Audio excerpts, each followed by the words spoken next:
but the time for a meal with the emperor was approaching, which Lars did not forget to mention to emphasize their closeness. Before leaving this den of snakes, having finally thrown a couple of sarcastic phrases, she left, leaving after this tea party in high spirits, unlike the fourth concubine, who was seriously offended by such words and behavior.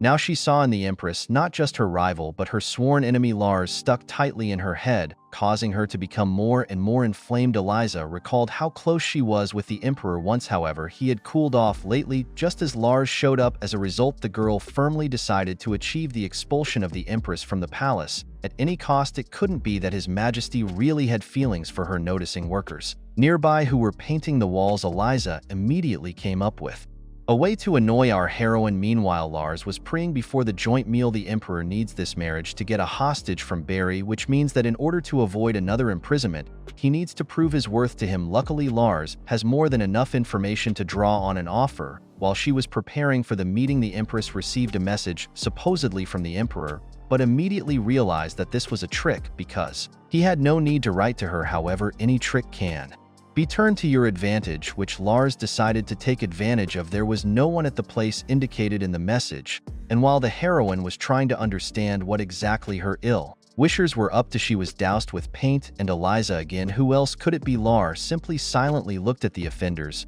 but not at all from shock. She simply has no need to waste her time on such trifles. The emperor saw everything that happened, but of course he did not interfere, and he left before he could find the heroine. Not only not saddened by what happened, but even joyful. 𝗧𝗏 waited for his wife for a long time, and despite all his insensitivity, never touched the food.